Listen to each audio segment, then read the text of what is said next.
reforms. For the benefit of Government of India, I want to submit 2-3 sentences in English. I am requesting the Honorable Prime Minister of India, please withdraw. Please, for God's sake. Please withdraw the power reforms, which are not suitable for the poorest of the poor of this country, for the poor farmers of this country. It will be detrimental. It is hazardous to the poverty, below poverty line people of India. Henceforth, I humbly request from the Assembly, from the State Assembly of Telangana, from this August House, please withdraw. खुदा के लिए, भगवान के लिए, ये जो power reforms आप कह रहे हैं, इसको विड्रॉ कर लीजिए, इसको वापस ले लीजिए. आप तो कानून बनाने का और वापस लेने का सौदागर है. आपने भूमि अध्यादेश लाया, फिर वापस लिया. आप जैसा सरकार आपका बने, भूमि अध्यादेश అంటే ల్యాండ్ ఆర్డినెన్స్ అధ్యక్ష, ల్యాండ్ అక్విజిషన్ ఆర్డినెన్స్ తెచ్చి దాన్ని వాపస్ తీసుకున్నారు రైతులందరూ ఉద్యమిస్తే.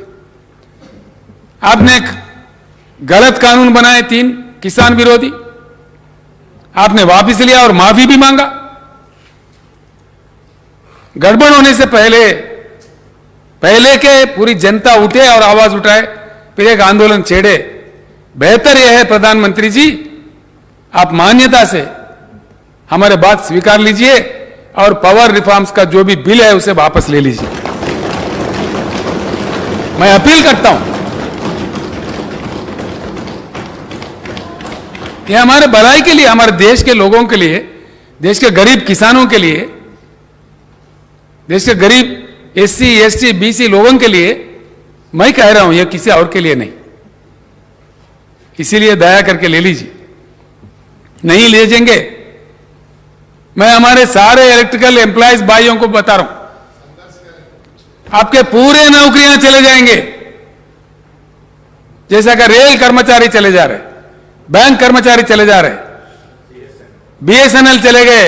60,000 70,000 नौकरियां वॉलंटरी रिटायरमेंट दे के निकाले गए, रोडों पर आ गए. जैसे LIC को डुबाया जा रहा है, हर चीज बेचा जा रहा है. आज पावर भी बेचने के चक्कर में है केंद्र सरकार. पूरे 20 लाख लोगों का नौकरियां चले जाएंगी पूरे. लिहाजा आप शेरों की तरह गरजना चाहिए.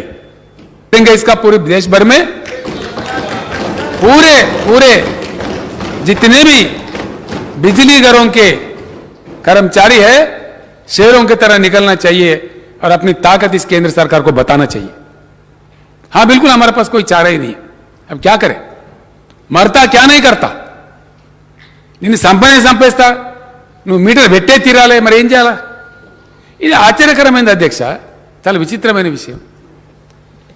ఏం చేసినా సరే తెలంగాణలో కరెంటు బంద్ చేపియాలి. అరే ఏ క్యా బాత్ హో గయా భయ్? తెలంగాణ ప్రజలారా తస్మాత్ జాగ్రత్త. దయచేసి నేను బాధతో చెప్తున్న మాట, నేను చిల్లర రాజకీయాల కోసం మాట్లాడతలేను.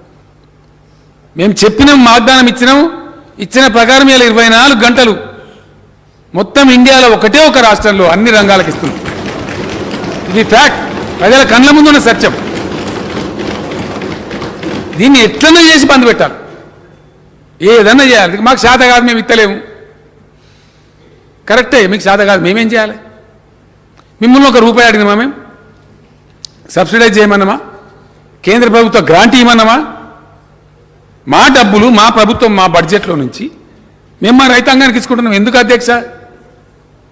తమరు ఎట్లయితే బాన్సువాడ నియోజకవర్గంలో కృషి చేసినారో అట్లా మేము అందరం కూడా ఇలా కూర్చున్న ప్రతి ఒక్కరం కూడా సచ్చినం తిరగలేక మనం ఆ బోలు ఎండిపోతుంటే, ఆ కరెంట్ మూటలు గాలిపోతుంటే మన రైతులు చెట్టుకోడు కూడా అయిన ఆ రోజు 30 ఎకరాలు 20 ఎకరాల పొలమున్న రైతు కూడా నల్లగొండ, మహబూబ్నగర్, రంగారెడ్డి జిల్లా వచ్చి హైదరాబాద్లో ఆటోలు నడిపించారు. ఇప్పుడున్న సంగారెడ్డి జిల్లా నారాయణఖేడ్కి వచ్చి ఆటోలు నడిపించారు. జగద్గిరిగుట్టకి ఎన్ని బస్సులు అధ్యక్ష? జనగామ, జగద్గిరిగుట్ట, బాన్సువాడ, జగద్గిరిగుట్ట, నారాయణఖేడ్, జగద్గిరిగుట్ట నిండా వలస వచ్చిన కార్మికులు, వలస వచ్చిన ప్రజలు, రైతులు. 20 ఎకరాల భూమి ఉన్న రైతు కూడా దిక్కులేక వచ్చి ఆటో నడుపుకొని కూలి పనిచేసి బిల్డింగ్లో పనిచేసే పరిస్థితి. అదంతా మళ్ళీ చెదిరిపోయిన తెలంగాణ రైతాంగం మళ్ళీ గ్రామాలకు చేరాలి. 1 రూపాయి ఎక్కువైనా మంచిదే, కడుపు నిండిన వాళ్ళకి నీళ్లు రావాలి, మిషన్ కాకతీయ చేసుకొని కొద్దిగా చెరువులు దురస్తి చేసి జర భూగర్భ జలాలు పెంచి ఇన్ని వాగుల మీద వంకుల మీద 4 చెక్ డ్యాములు కట్టుకొని ఎంత వీలైతే అంత తొందరగా కొన్ని ప్రాజెక్టుల నీళ్లు తెచ్చి దీన్ని కొద్దిగా చదువుకుందాంరా బాబు అంటే కళ్ళలో నిప్పులు పోస్తున్నట్టు ఇదేం దుర్మార్గం అధ్యక్ష? లేక లేక నిన్నయాల జర ముఖం తెల్లబడుతుంది రైతులది. ఇప్పుడిప్పుడే వాళ్ళ బాకీలు జరుపుకుంటారు. అనేక కార్యక్రమాల పేరు వాళ్ళకి ఇంత సాయం చేస్తే మీరిచ్చే స్టిమ్యులస్ కాదు, నేను చెప్తున్నా అధ్యక్ష, చెప్పాలని చెప్తున్నా. మీరు ఇచ్చిన ఎన్పిఎలేమో మీరు కమిషన్లు తీసుకొని లక్షల కోట్ల కుంభకోణం ఉన్నది దాని వెనుక. మేము రైతులకు ఇచ్చేది ఏదైతే ఉందో ఇది నిజమైన ఉద్దీపన. 66 లక్షల మందికి మేము ఇచ్చే రైతు బంధు ఇది నిజమైన ఉద్దీపన.